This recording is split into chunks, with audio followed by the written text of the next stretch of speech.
All right, welcome everybody. We're just going to give it a minute or so for everyone to file in, but thank you for joining us today.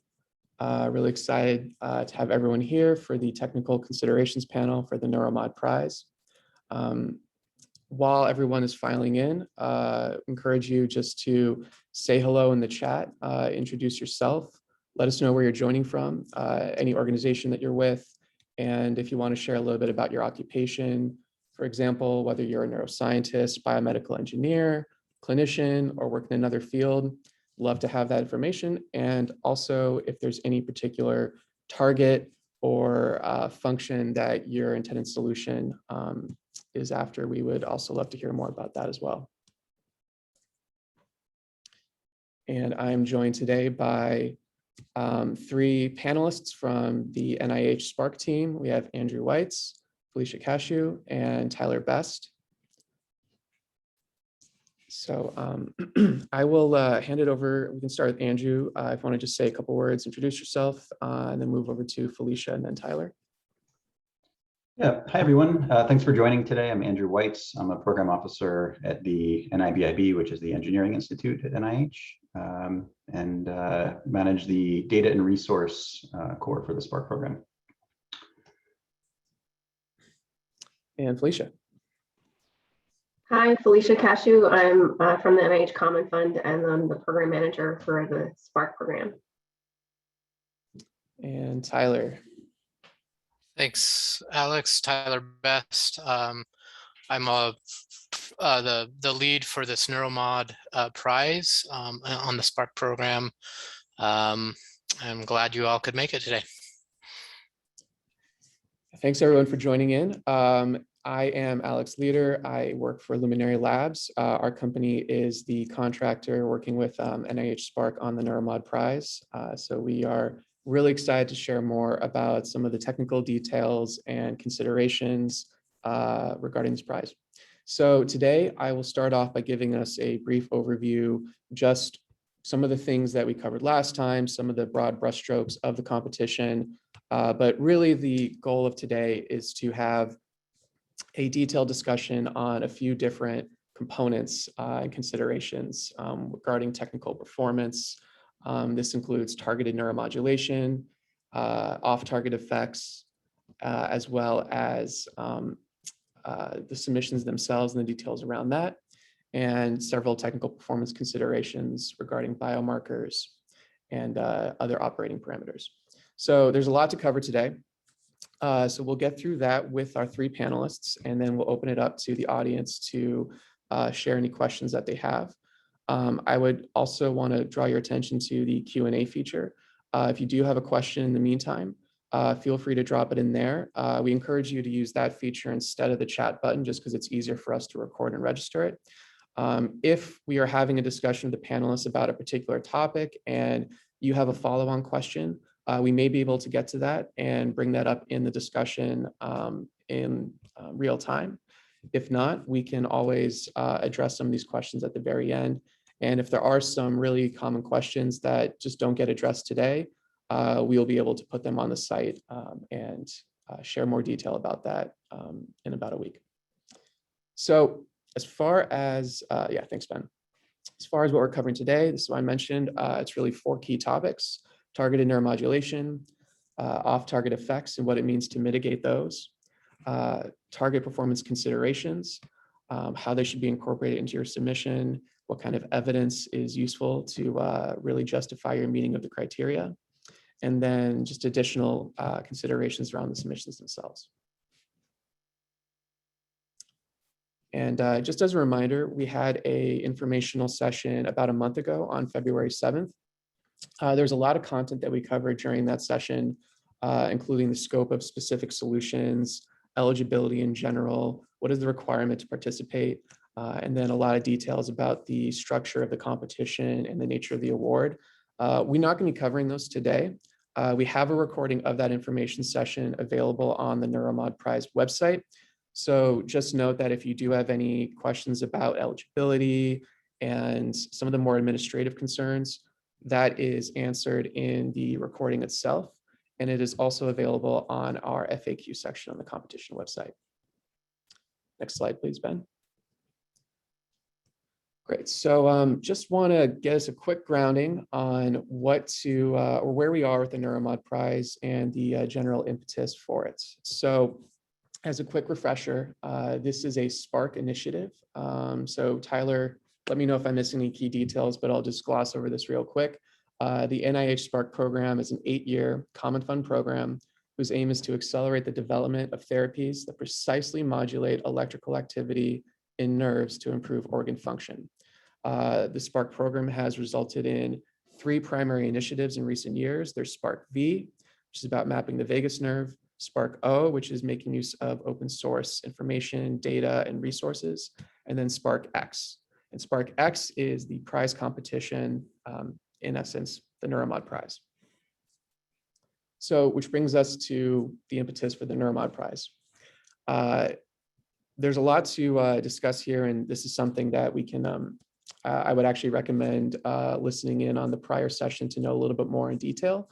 But in a nutshell, it really aims to bridge the gap between early stage research and clinical application for targeted neuromodulation therapies. There's a whole host of conditions and pathologies that can be addressed and treated with neuromodulation. And we think that the potential to really improve both device technology and scientific understanding of the peripheral nervous system is a very compelling reason to invest in this space, which is why the Neuromod Prize is seeking innovative and novel solutions that can target multiple functions. And as an overview of the general contours, this is a multi-phase competition. So currently we are in phase 1. Phase 1 asks for concepts and plans for development. And as noted on the site, a submission would be a 15-page concept paper. Submissions will close, or the open call for submissions is going to close on April 28th. From there, a judging panel will review submissions and a winner will be announced in this summer. Phase 1 will be followed by 2 planned phases. These 2 phases, while planned, are seeking proof of concept studies in phase 2 and IDE enabling studies in phase 3. Overall, the general timeline is planned to extend until summer of 2025. And just to note, submissions are going to be evaluated based on 5 judging criteria. Now, I want to note that there's also other information on the site, such as target performance considerations. These considerations are meant to help you and guide you as you're developing a solution to know or to develop a sense of how to demonstrate its efficacy. But the real crux of the judging process is these 5 criteria.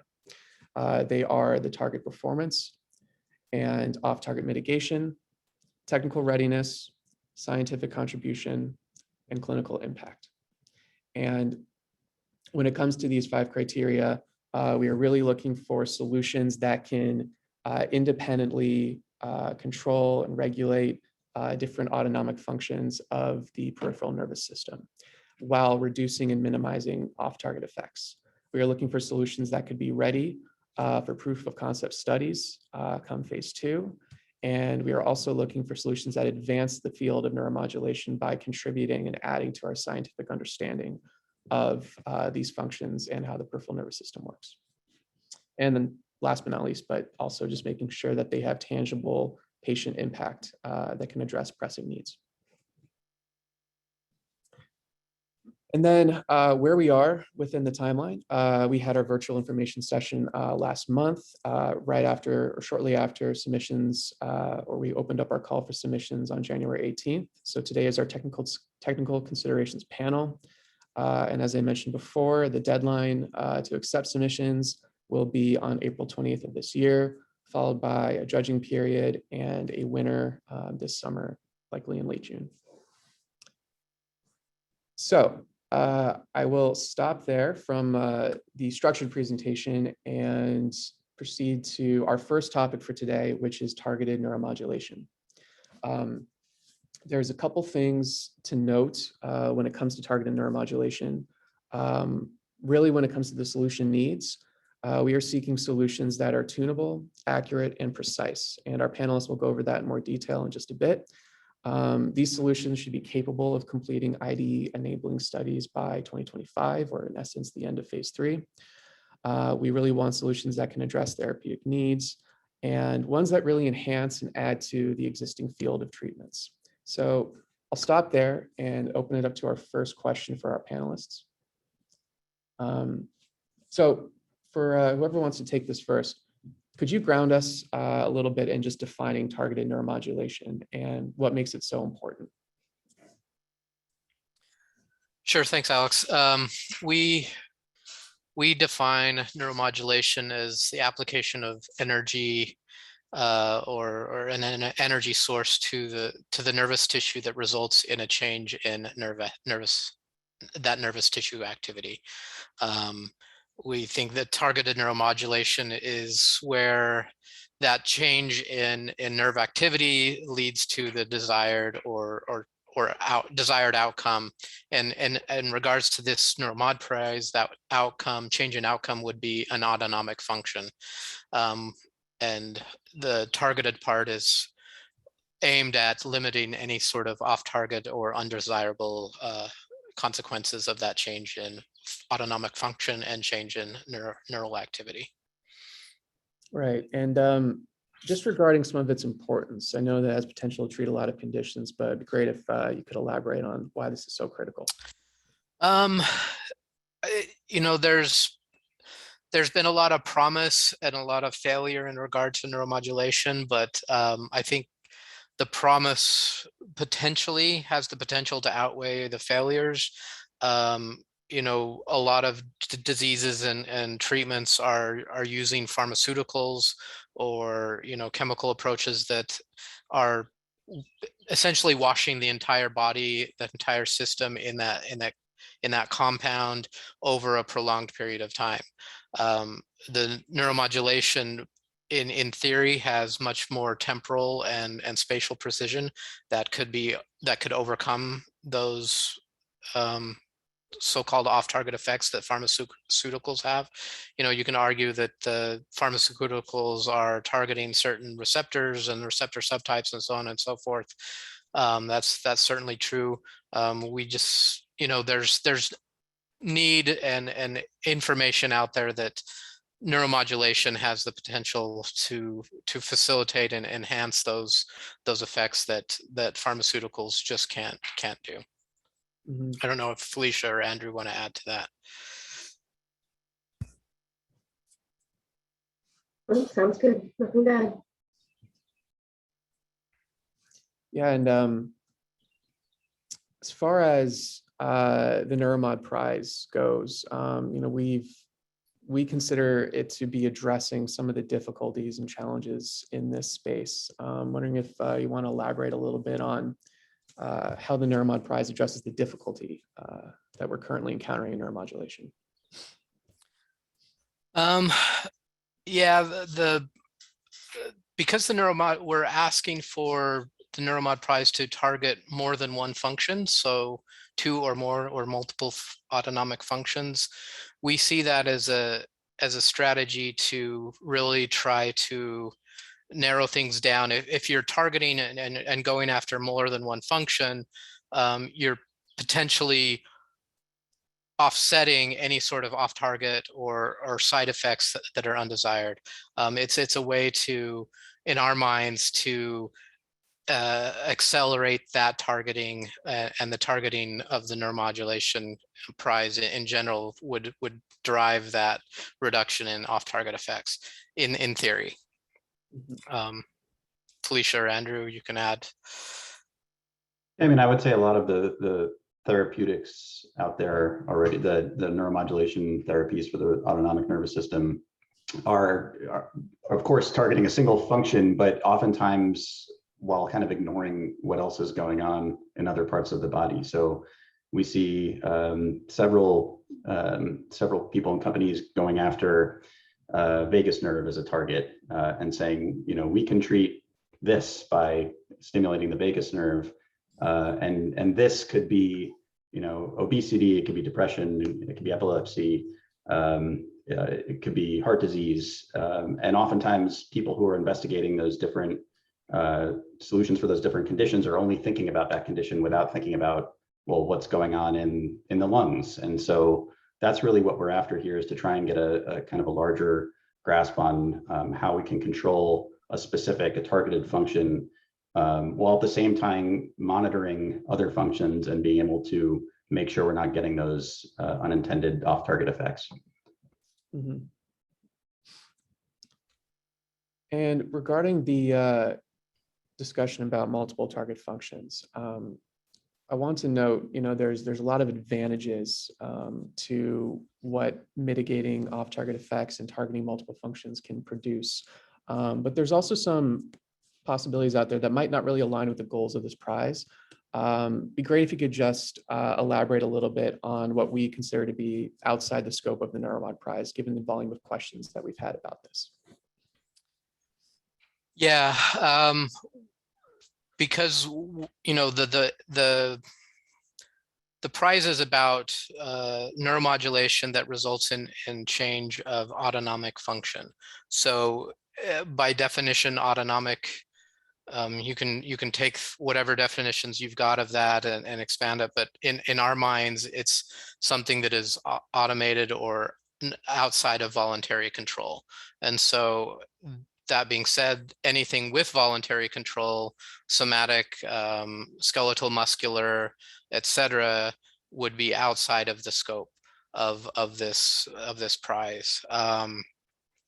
Outside of the prize also is modulating any sort of central nervous system function, so changing in brain activity, so on and so forth, would be outside of that scope. Spark historically has been focused on the viscera, so anything in the thorax, abdomen, and pelvic cavities are generally that fall within that autonomic function category. Mm-hmm. Mm-hmm.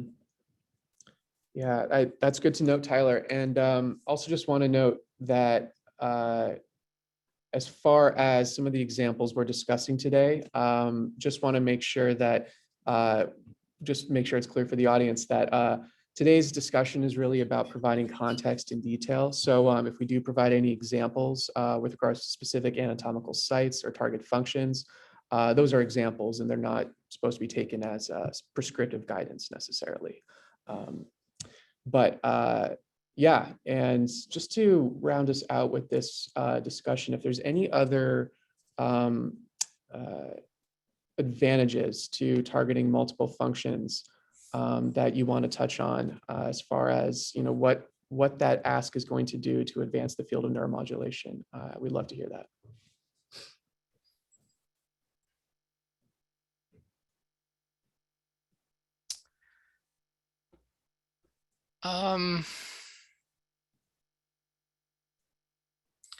Again, it's about demonstrating that capability to control your target. If you're pushing yourself to be able to control multiple targets, multiple functions, then kind of the side effect of that is that you're able to then control and limit off-target effects. I don't know much beyond that to add. No, I think that really is the crux of it. It's we're looking at this as targeting multiple functions really is going to drive greater attention towards the accuracy and the precision of neuromodulation therapies and technologies, and make a marked improvement on what the status quo is currently offering. So with that, I want to move on to our next topic. And Ben, if you would mind just bring us to off-target effects, great. So the other consideration we wanted to discuss today is the assessment of off-target effects. What we mean by that is off-target effects that are adverse or unintended downstream from the site of stimulation. We want to make sure that solutions are cognizant of all the implications and ramifications of their treatment, and that they've done their homework per se of recognizing what a particular treatment or approach might elicit in other organs or off-target streams. So we're asking that participants really do their due diligence and accounting for all the potential side effects and adverse events in their submissions. To do that, you might want to make sure that they've described, listed them out, and also address some plans to mitigate them. This is something that will continue to be asked in further phases, particularly in the proof of concept studies. But even as early as phase 1, when you're submitting your concept papers, we strongly encourage you to provide as much evidence as possible and where it is needed to really demonstrate that you are taking all the steps necessary to mitigate any off-target effects. So I want to turn it back to the panel. With regards to targeted neuromodulation, why is monitoring off-target effects so essential here, and what could it, why is it something that any solver who wants to join this competition really needs to be aware of? If we look at some of the therapies on the market, off-target effects have really limited the success of some of those therapies. So I guess going back to the example of vagus nerve stimulation, motor fibers have lower stimulus thresholds, and there's been reports of kind of side effects or off-target effects, things like difficulty swallowing or pain in the throat, that have really prevented the devices from stimulating at a high enough amplitude, a high enough current or voltage in order to achieve the desired effect, just because those off-target side effects of throat pain, for example, dominate and prevent the therapy from doing what it was intended to do. So without kind of finding ways around that, without finding ways to stimulate what the true target is, without avoiding those off-target effects, you can't have an effective therapy. Good point. Felicia and Tyler, I don't know if there's anything else you wanted to add to that. Good answer, okay. Andrew. And as far as the off-target effects that might be relevant for solvers in this context, I want to note that, again, today's discussion, some of the examples we might put forward, they're illustrative, but you are not necessarily required to mitigate or be cognizant of any particular off-target effects that we are discussing. This is just meant to provide you some helpful context and better understanding of what's available and what's out there.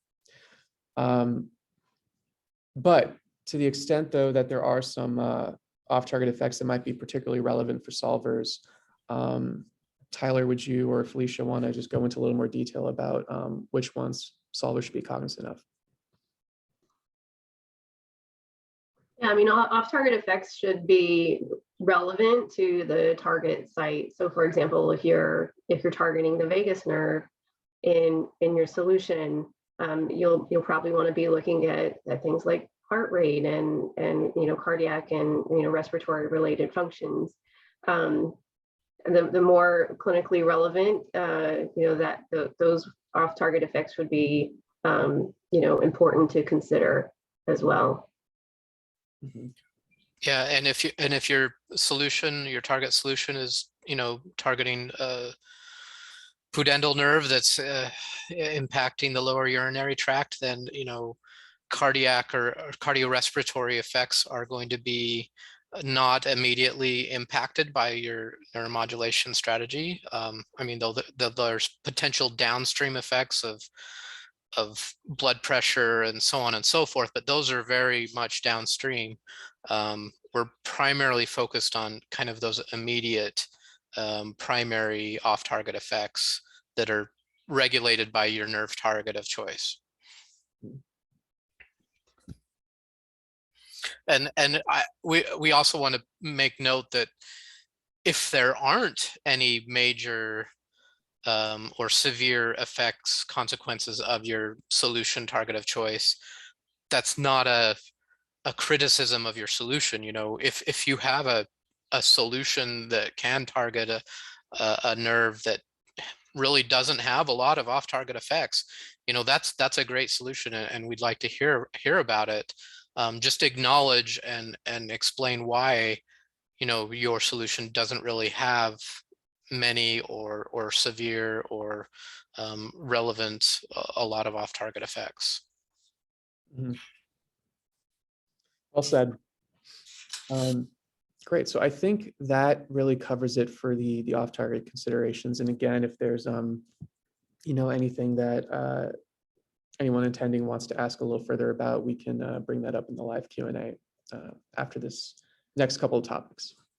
So regarding target performance considerations, I would note that first off, these are meant to be helpful tools.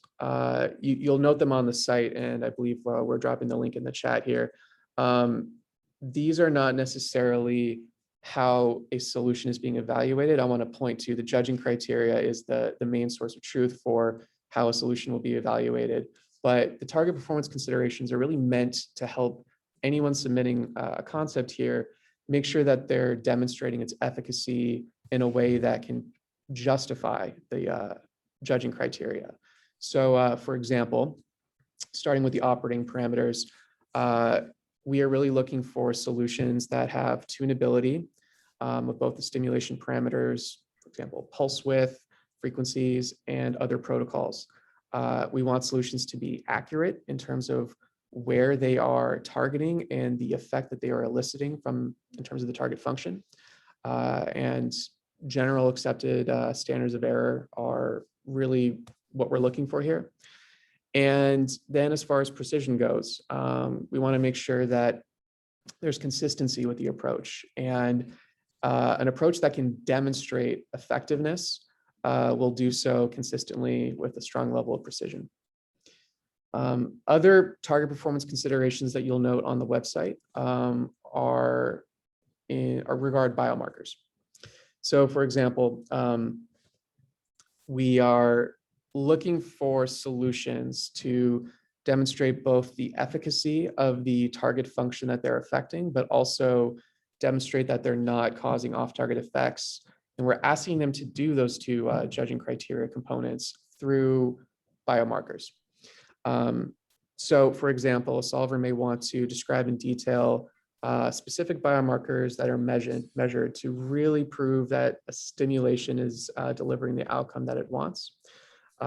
We're asking, or we recommend that solvers really consider all the different biomarkers that could be included, and then also explain the level of confidence in those biomarkers to show that there is a reliable correlation between the stimulation, the target site, and the intended outcome. Furthermore, with regards to that tunability and that independent control of multiple functions, biomarkers are a really useful way to show the ability to control multiple and different autonomic functions. So for example, if you're proving this point, you could say, I'm selectively adjusting function A by X% without changing function B, and I'm selectively adjusting function B by X% without changing function A. Again, this is not something that we are stipulating to be required in submission, but these are helpful ways that you can prove that you're delivering on the 5 judging criteria. But with that, I think we can turn it back to the panel here. And my first question would be, if you could go into a little more detail on those 3 key terms, tunability, accuracy, and precision. Those are a real staple of that first target performance consideration. So I think it'd be helpful to get some definitions and examples if possible. Sure. Tunability, from an engineering perspective, think of it as a knob. You want to be able to turn the knob on all the parameters of which you're delivering to the nerve, as well as the outcome of that function. So if you want to increase that autonomic functions, whatever expression or output or whatever value you're measuring, being able to adjust your stimulation parameter set to result in a equal or semi-correlative outcome in that autonomic function output. So essentially tuning the dial, turning that knob on that function on your stimulus parameters and protocols. The accuracy and precision are, if you're shooting darts or have an archer, a rifleman, on the target, you've got a cluster of your shots all in one region, versus all your shots actually at the bullseye. That's, that analogy between accuracy and precision. You can be precise, so up in one quadrant and maybe not actually at the bullseye, but if they're all clustered together, then you're going to be accurate. The precision, or sorry, you're going to be precise. The accuracy is how well you are actually at that target outcome. And if you're both accurate and precise, then all your shots end up in that bullseye. I've taking that to neuromodulation. Are you, and combined with the tunability aspect, can you have that precision in adjusting your parameters and result in accurate changes in outcome?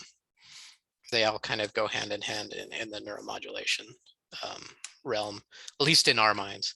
Andrew? Yeah, no, just to add to that very last thing you said there, I would say, accurate, you can think of maybe in this context of this challenge and neuromodulation being how accurately can you control or affect your desired outcome, whereas precision you could think about as, to what degree can you avoid off-target outcomes. Mm-hmm. That's a good way to put it. And I know I touched a bit on the biomarker observations. Anything that, just from your perspective, that's worth noting for those in attendance today on, how someone might want to convey their control of a biomarker, for example?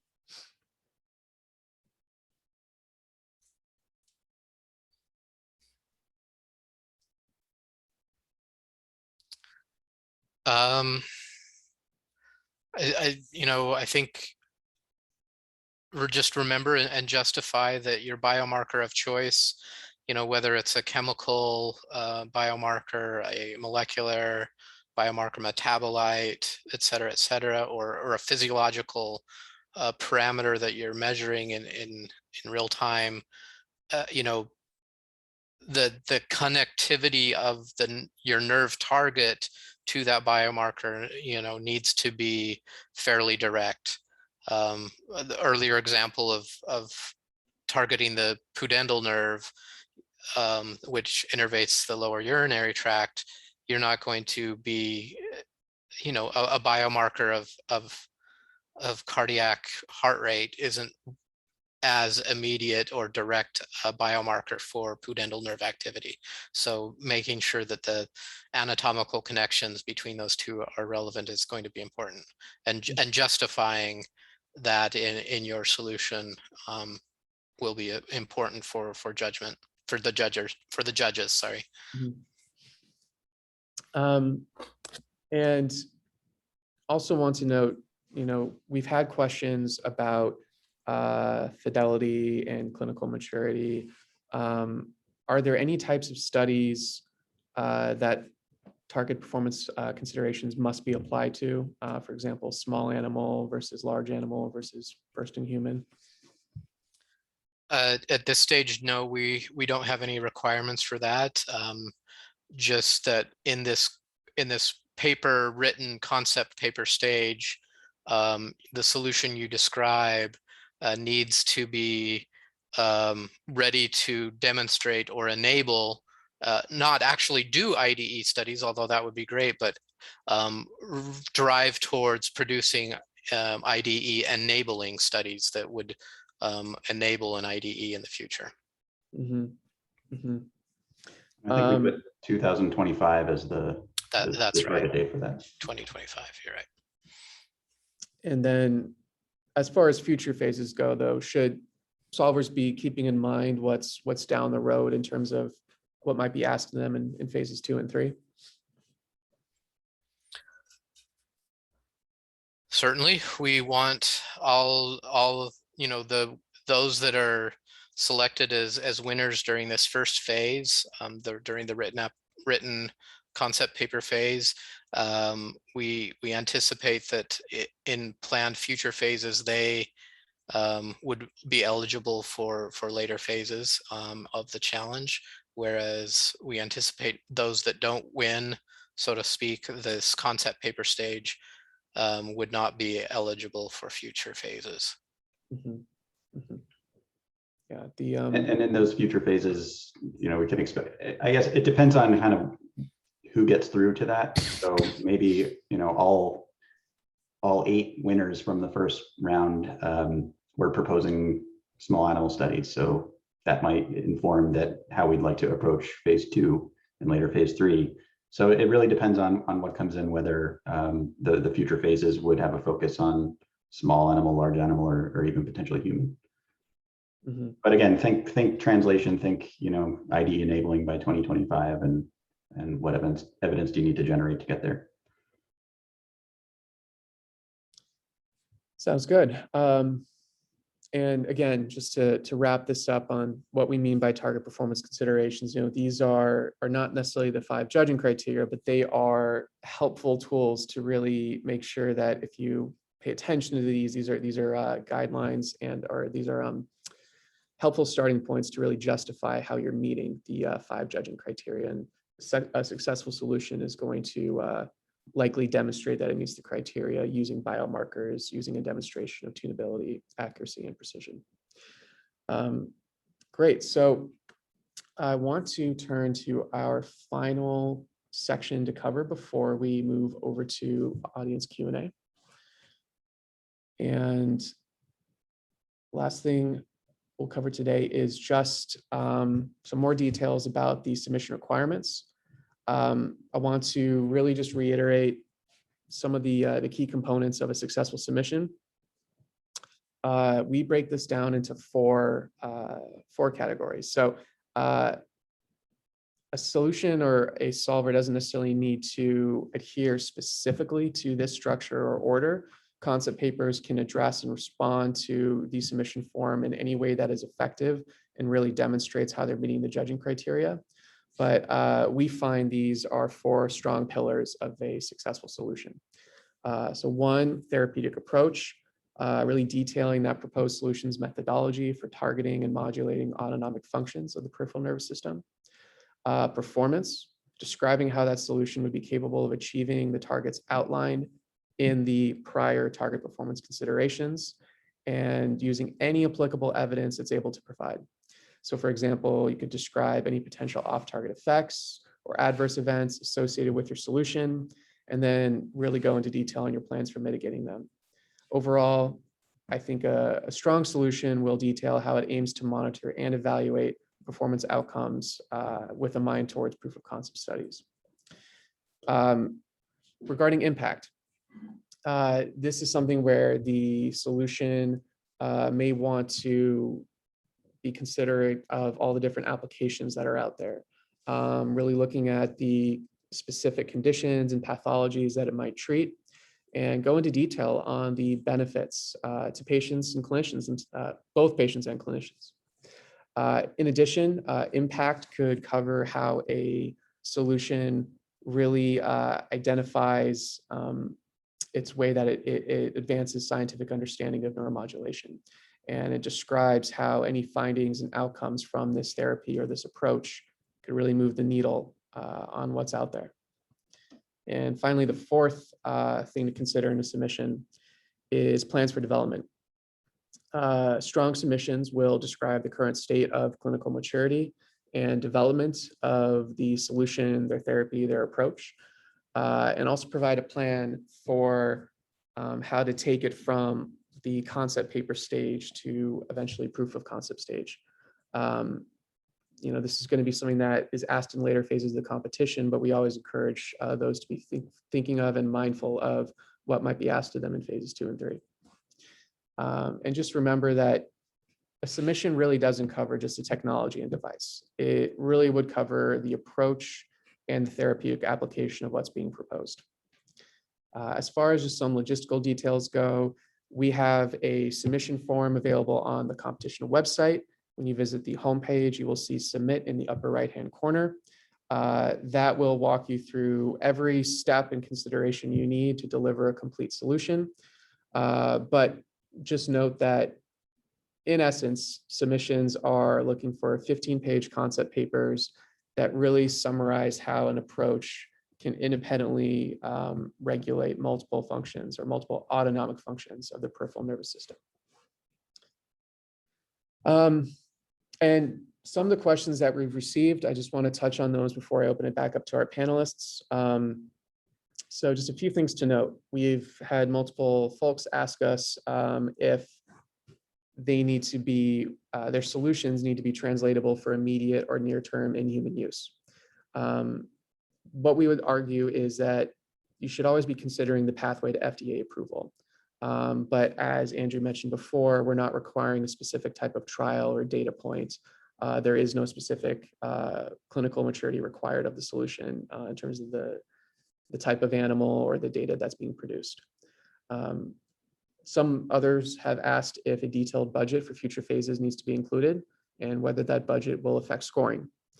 A budget's not required, but it's always welcomed. Again, to our point of technical readiness being one of the things that solutions are evaluated on, a budget is not a requirement to demonstrate technical readiness, but if you feel that that really justifies that particular criterion, then we welcome it. Two more questions that we've received that we want to address. So one is there any expertise requirements for teams?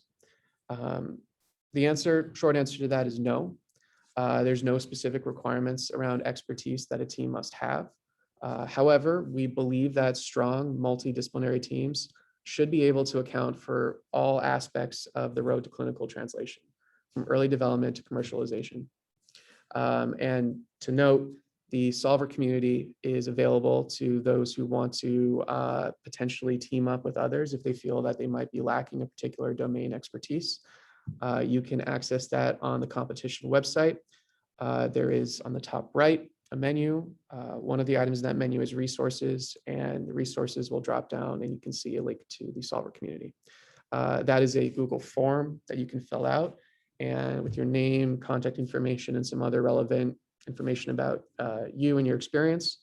And we will share that information with those who have also signed up for the solver community.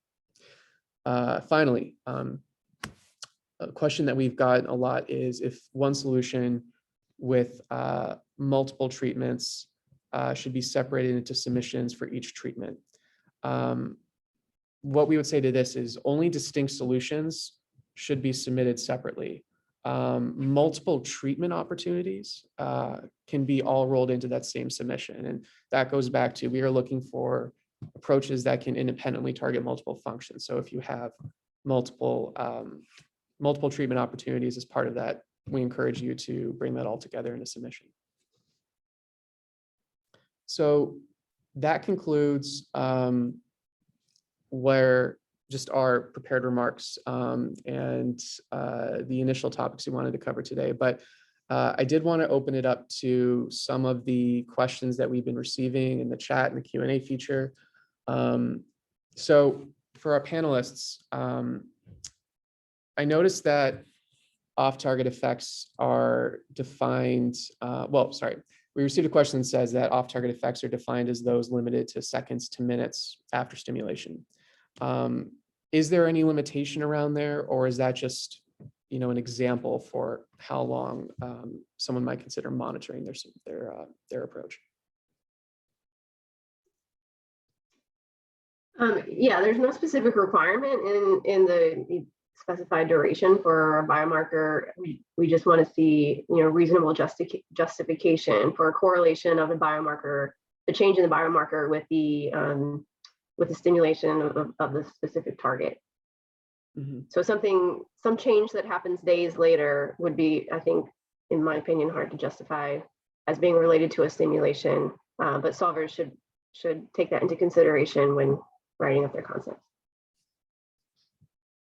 I think to Felicia's point, this is just a helpful overarching piece of advice that, when in doubt, we are really looking for the details of your submission to justify how it meets one of the five or all five of the judging criteria that are listed on the site.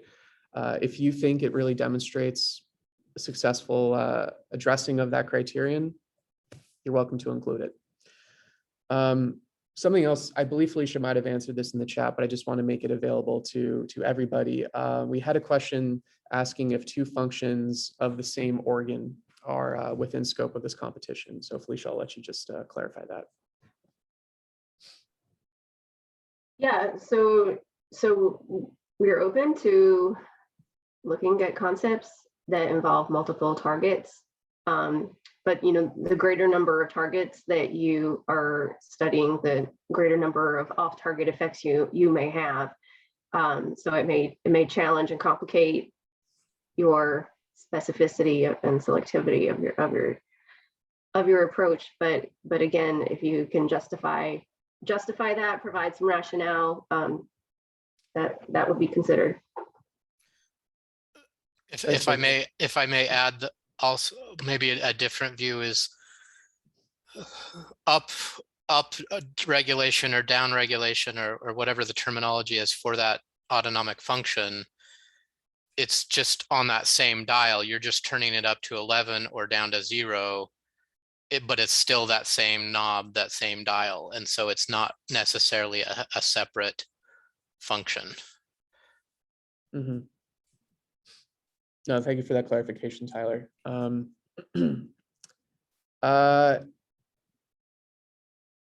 So I'm looking at some of the questions that we've been getting here.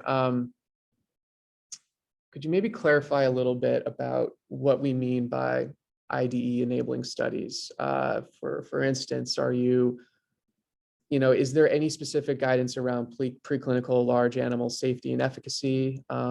Or, in the case of new devices, are you interested in full design controls?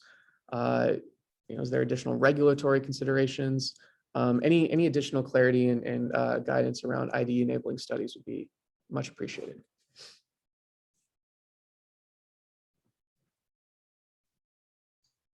I think it may be difficult for us to say because it's really dependent on what the specific device is and what the target is and what the intended outcomes are, what's been kind of approved or cleared in this space before. Ultimately, this needs to be figured out through conversations with FDA. We always tell people, engage FDA early and often. Again, we're not looking for the scope of this competition does not, it could involve IDE enabling studies. But the minimum requirement is to get to the point where you could do IDE enabling studies by 2025. That's past this competition.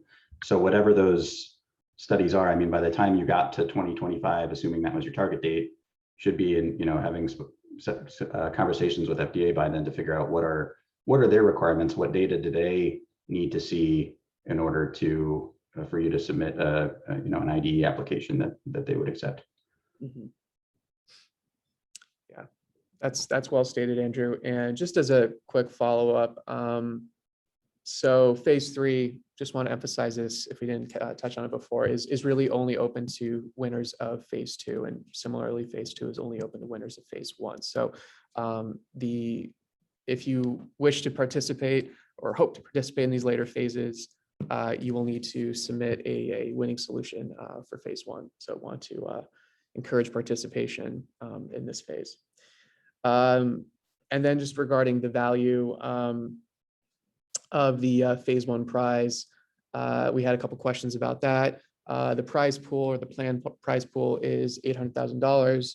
And I'll direct you to the site where we go over this in more detail in the FAQ. But NIH does anticipate distributing at a minimum $100,000 to each winner. And a single payment will be made to a winning individual, team captain, entity, whoever is designated as that team lead on our submission form. Also want to just throw in another caveat that the Neuromod Prize itself is not responsible for distribution of funds among team members, but that's really just entirely up to the team how they wish to distribute any prize winnings that they get. So want to take us back to just some of the more technical considerations. You had a question about the submission of a concept paper and just if the length of the paper was important, if there's any formatting requirements, graphs or images are supposed to be included. I can field this one. What I would say is 15-page maximum, but there is no specified minimum. Again, we would say whatever you need to do to really demonstrate that you are hitting those 5 key judging criteria. Technical performance considerations are one way to do that, but we don't have any specific guidance on minimum page count, whatever you think sufficiently justifies that. And as far as graphs, images, data, again, we don't prescribe any particular data. The biomarkers that we mentioned are illustrative examples. They are something to consider, but if there's other ways that you want to prove that your solution can target different autonomic functions independently, then whatever graphs or images or data that can support that are always welcome. So one thing we also have been receiving from other folks is questions about the the targets for therapies being for, peripheral nervous system and autonomic functions of the peripheral nervous system. So someone has asked if spinal cord stimulation with 2 or more measurable peripheral actions that fit tunability, precision, and accuracy, would that be sufficient? Would that be within the scope of this competition? Just to clarify, this person acknowledged that, the no brain or central nervous system, or no brain as a stimulation site, but they're just wondering in terms of spinal cord stimulation with 2 or more measurable peripheral actions. As long as those peripheral functions are autonomic. Mm-hmm. So a spinal cord stimulation that results in 2 or more autonomic peripheral functions would be within scope. But, again, justify your choice for targeting the spinal cord and justify why those functions are being targeted and how you're going to mitigate the off-target effects. Thanks for that, Tyler.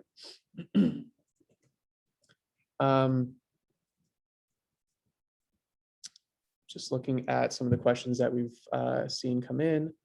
Let's see here. So we've seen a couple of folks ask if there's extra credit in scoring for devices that are tested. We don't give extra credit in this context. I would say the judges will look at how well a solution meets those 5 individual criterion. Each criteria gets 5 points. They're all equally weighted. And so a solution will be graded on a scale of 0 to 25. So there is no stipulation about extra credit or going above the points that are allotted for each criterion. And that said, that specific question about, is a device that's tested on field tested on humans within 9 to 18 months of IDE study, extra credit, no, but technical readiness is one of the 5 judging criteria. So in that sense, then that would be not extra points, but it would help score better in that criterion than the others. Mm-hmm. Mm-hmm. I'm seeing some questions about prize distribution. All we're going to say on this is just the prize pool is up to $800,000. Solvers a winning solution will receive a minimum of 100,000. But as far as any other details about the distribution and estimations of that, we're not going to comment on that at this time.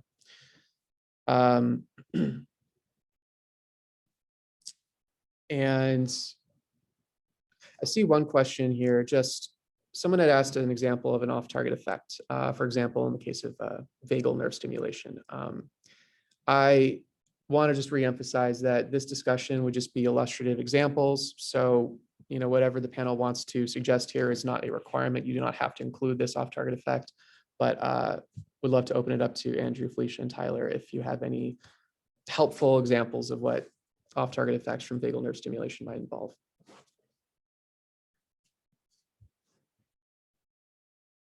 I mean, I can go back to the one I gave earlier is, like stimulation of the recurrent laryngeal branch from the vagus nerve, which will create, undesirable, uncomfortable effects in terms of like throat, scratchiness and cough and whatnot. But just think about whatever your nerve innervates. Think about the anatomy. Vagus nerve innervates the heart, the lungs, the spleen, the stomach. I mean, so you may, depending on what nerve you're targeting, and what the downstream innervated organs are, you may need to monitor multiple different off-target effects to prove that you're not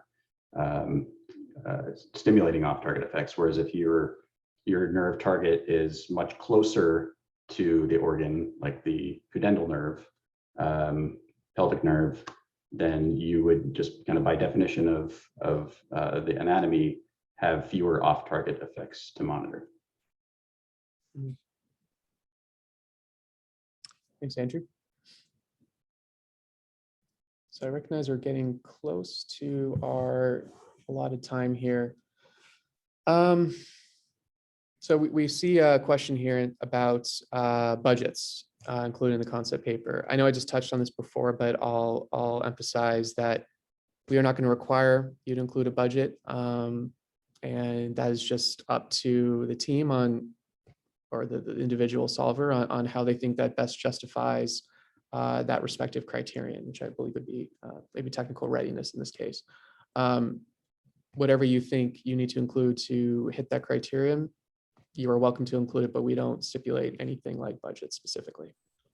Again, this is a prize competition, and NIH will not be reimbursing any budgets whatsoever. Mhm. So I don't know why people would even want to include a budget. So. Yeah. So thank you. And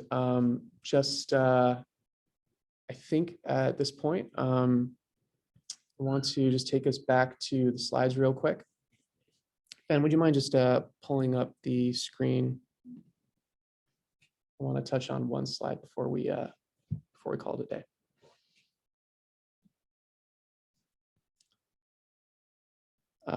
Fantastic.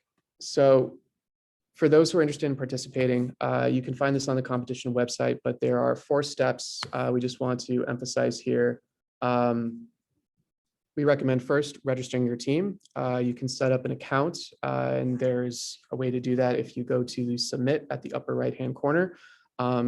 Just remember, clicking that submit area doesn't mean you have to submit right then and there. It just gives you the opportunity to register your team or your individual self on our platform.